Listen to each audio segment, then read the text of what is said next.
Hello and welcome students. आज हम पूरा करेंगे गूगल क्लाउड एसोसिएशन की फोर्थ लैब जिसका नाम है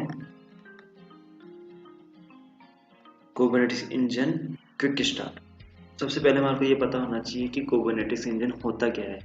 ओके, कुबरनेटिस इंजन से पहले हमारे को ये पता होना चाहिए कि हमारे क्लस्टर क्या होते हैं।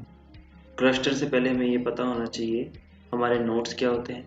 नोड से पहले हमारे को ये पता होना चाहिए हमारे पोर्ट्स क्या होते हैं, और पोर्ट से पहले हमें पता होना चाहिए कि हमारे कंटेनर क्या होते हैं। एक्चुअली वर्चुअलाइजेशन लाइक वीएम जिसको हम वर्चुअल मशीन कहते हैं और कंटेनर दोनों सेम ही काम करते हैं। दोनों आपको एक वर्चुअलाइजेशन एनवायरनमेंट प्रोवाइड करवाते हैं ताकि आप अपने सॉफ्टवेयर्स को रन करवा सकें। वीएम में क्या होता है, वीएम एक हार्डवेयर लेवल पे काम करता है जिसमें आप हर बार एक नया ऑपरेटिंग सिस्टम इंस्टॉल करते हैं।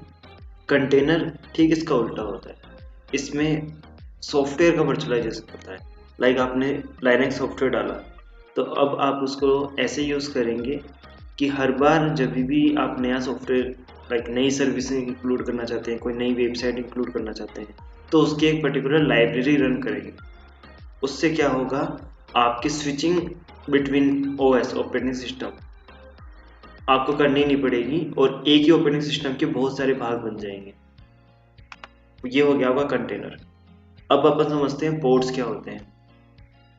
पोर्ट्स में क्या होता है कि कंटेनर आपके जितने भी बनते हैं वो आपके पोर्ट्स में बनते हैं। पोर्ट्स आप समझ लो कि एक पूरी हार्डवेयर मशीन हो गई, एक कंप्यूटर हो गया। आप उसको क्या मान सकते हैं, पोर्ट्स मान सकते हैं। देन अपन बात करते हैं नोड्स की। नोड्स समझेंगे अपन कि आपके जितने भी कंप्यूटर लैब हो गई एक तरीके से, आपके वीएम की बहुत आपके पास बहुत सारे वीएम्स हैं, आपके पास बहुत सारे सिस्टम्स हैं जिसने आपने 15-20 सिस्टम एक साथ कनेक्ट कर रखे हैं, तो उसको अपन बोलेंगे नोड। उस नोड को मैनेज करने के लिए क्लस्टर, और क्लस्टर को मैनेज करने के लिए कुबरनेटिस। अब आप समझ चुके हैं कि कुबरनेटिस इंजन होता क्या है। अब हम इस लैब का ओवरव्यू देख लेते हैं। So Google Kubernetes engine provide a manage environment for deploying, managing, scaling your containerized application. आप जो भी आपकी कंट्राइजेशन एप्लीकेशन होंगी आप उसको मैनेज और स्केल कर सकते हो। डिप्लॉयमेंट तो करना ही है in your Google infrastructure. And Kubernetes engine environment consist of multiple machines. Like जैसे मैंने आपको बताया कि बहुत सारी मशीन होंगी जो आपके क्लस्टर पे चलती हैं, जिसको हम नोट्स कह सकते हैं कि आप नोट्स का जब सेटअप करेंगे। अब हम समझते हैं कि हम GKE Google Kubernetes engine cluster को मैनेज कैसे करते हैं। जो आपका क्लस्टर ऑर्केस्ट्रेशन होता है वो basically managing of the containerization. आप इसको इतना समझ सकते हैं कि जो आपके क्लस्टर ऑर्केस्ट्रेशन होता है वो सिर्फ और सिर्फ कंटेनर्स को मैनेज करने के लिए ही यूज में लिया जाता है, और ऐसे ही एक सॉफ्टवेयर का नाम है कुबरनेट। सो कुबरनेट क्या काम कर सकता है, कुबरनेट लोड बैलेंस कर सकता है, नोड पूल बना सकता है, ऑटोमेटिक स्केलिंग कर सकता है, ऑटोमेटिक अपग्रेड्स कर सकता है, नोड ऑटो रिपेयर कर सकता है, लॉगिन एंड मॉनिटरिंग कर सकता है। जैसे कि आपको पता है हम लैब स्टार्ट करेंगे तो when you click on the start lab, जब हम स्टार्ट लैब पे क्लिक करेंगे तो हमें साबित करने की हमें इंसान है तो उस पर क्लिक करेंगे। Now just select the correct credential, then click on the verify, then आपको एक दान देने पड़ेंगे वो आप दे दो। Now click on the open Google console, click on the right click, नया टैब खोलेंगे। हम पहले से ही इनकॉग्निटो मोड में हैं तो हमें ज़रूरत नहीं है कि हम नया टैब खोलें, एक नया विंडो खोलें, हमें पहले से ही उसमें है तो कोई दिक्कत नहीं। अभी हमें बस गूगल कंसोल में लॉगिन करना है, जिसके लिए हमारे पास यूज़र नेम एंड पासवर्ड है, बस हम उसको लॉगिन करें। कॉपी कर लिया था नाम हमने पेस्ट कर दिया, यहाँ से हम इसको भी कॉपी कर लेंगे पासवर्ड को, एंड दी पासवर्ड सेक्शन में हम इसको पेस्ट करें जैसे वो अपेयर हो जाता है। Then next, then wait some time. तब तक हम टास्क की बात कर लेते हैं। जैसे कि आपको पता है सेट ए डिफॉल्ट कंप्यूट जोन, हम एक कंप्यूट जोन डालेंगे, फिर हम क्लस्टर बनाएंगे, क्लस्टर को चेक करेंगे काम कर रहा है नहीं कर रहा, उस क्लस्टर में एक एप्लीकेशन को इंस्टॉल करेंगे, फिर उस क्लस्टर को डिलीट कर देंगे। ये हमारा काम। Except all the condition, click on the confirm. When the dialog box appear, just click on the I agree with all the conditions, then click on the agree and continue. जैसे हमें पहले से पता है कि हम अधिकतर जितने भी काम हमारे क्लाउड कंसोल के अंदर करेंगे, कंसोल में भी हम क्लाउड शेल को यूज में लेंगे, तो हम क्लाउड शेल पे क्लिक करेंगे।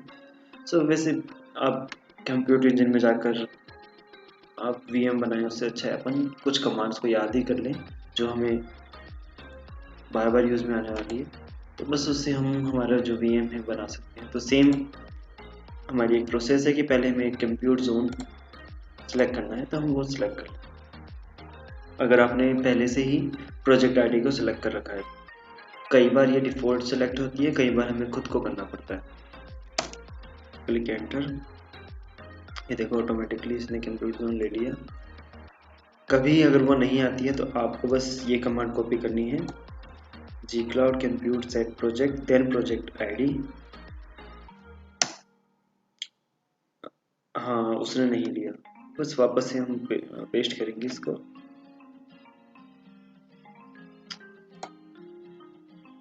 प्रोजेक्ट को लेंगे, पेन एंटर, सॉरी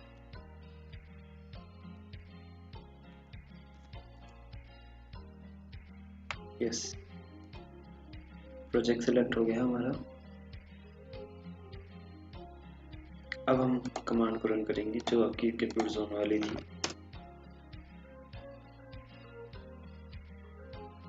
देखो इसने ले ली। देन हम एक क्लस्टर को क्रिएट करेंगे, क्लस्टर का नाम दिया हुआ है जिसका नाम है माई क्लस्टर, तो माई क्लस्टर लिख देंगे। वैसे आपके ऊपर आप अपने क्लस्टर का नाम क्या देना चाहते हैं। मैंने मेरे क्लस्टर का नाम दिया सोन, तो ये सोन के नाम से क्रिएट होगा। क्रिएट होने में इसको 2 से 3 मिनट लगेंगे, तो मैं ये पार्ट को स्किप कर देता हूँ। मैं आपको दिखा देता हूँ कि क्या डायरेक्ट आने वाला है। जब आपका क्लस्टर क्रिएट हो जाएगा तो आपको इसी तरीके से रिजल्ट शो होगा। तो बस आप आए और चेक में प्रोग्रेस पे क्लिक करें। देन हम क्लस्टर का अब हम क्लस्टर की जितनी भी क्रेडेंशियल्स हैं उसको चेक करने के लिए कॉपी कर लें, then paste here.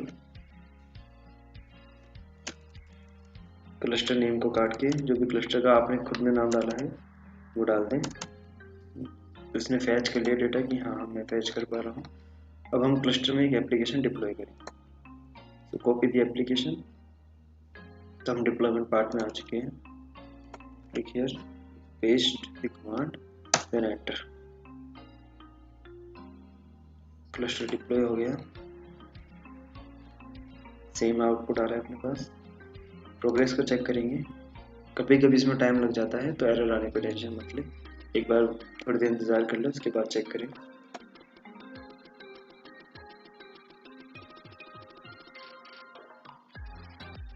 Now copy the next command. इसमें ये लोड बैलेंसर क्या होता है एक्चुअली, क्लस्टर इसने बना दिया। अब मान लो इस क्लस्टर के अंदर 2 या 2 से अधिक नोड्स चल रही हैं, मशीन चल रही है, कंटेनर चल रहे हैं, तो उनके अंदर लोड मैनेज होना चाहिए। सर्विस काम कर रही है नहीं कर रही, तो हम एक सर्विस जो है गेट सर्विस पे क्लिक करेंगे। तो सर्विस को जब भी आपको इंस्पेक्ट करना होगा कि सर्विस काम कर रही है नहीं कर रही, जैसे यहाँ इधर देखो एक्सटर्नल आईपी है, आपने एक वीएम बनाया तो उसकी एक एक्सटर्नल आईपी, नोड की भी एक एक्सटर्नल आईपी होती है जिसके थ्रू हम उस वीएम को एक्सेस करते हैं। तो वो वीएम अभी काम कर रहा है नहीं कर रहा, वो हमें इसी एक्सटर्नल आईपी से पता चलेगा। अब ये एक्सटर्नल आईपी अपन को मिल चुकी है, मतलब अब वीएम काम करने लग गया है। तो हम इस कमांड को अब यूज करेंगे। सबसे पहले पेस्ट कर लेंगे, देन एक्सटर्नल आईपी की जगह जो भी हमें आईपी मिली है उसको एनरोल करेंगे। Copy the IP, then paste, then enter. Sorry, आपको यहाँ क्लिक नहीं करना, आपको यहाँ पर रन करके देखना है कि यस हेलो वर्ल्ड आ गया, आपकी एप्लीकेशन रन कर रही है। नेक्स्ट आप प्रोग्रेस चेक कर लें कि हमारी Kubernetes service is working. So Kubernetes service का मतलब यही है कि उसने लोड बैलेंस लगा दिया कि अब जब भी इसको रन करेंगे आप जितनी बार भी, तो अलग अलग कंटेनर पे जाएगा, एक कंटेनर के ऊपर बोझ नहीं आएगा। ओके, अब हमें सिंपल सा कंटेनर को डिलीट करना है। तो क्लाउड शेल में जाएंगे, कंटेनर का नाम जो भी आपने रखा है वो आप नाम डालेंगे, देन क्लिक एंटर, परमिशन दे देंगे यस, वेट करेंगे 2 मिनट और ये डिलीट हो जाएगा।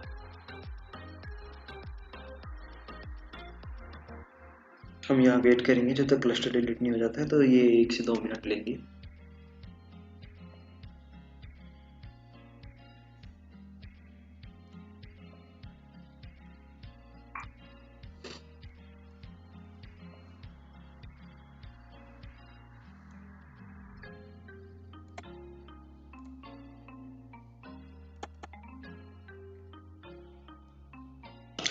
तो जब आपके पास ये मैसेज आ जाए तब आप चेक माय प्रोग्रेस पे क्लिक करें, then you will see green tick आ चुका है और हमारे पास स्कोर 100/100 हो चुका है। तो हमें एंड लैब,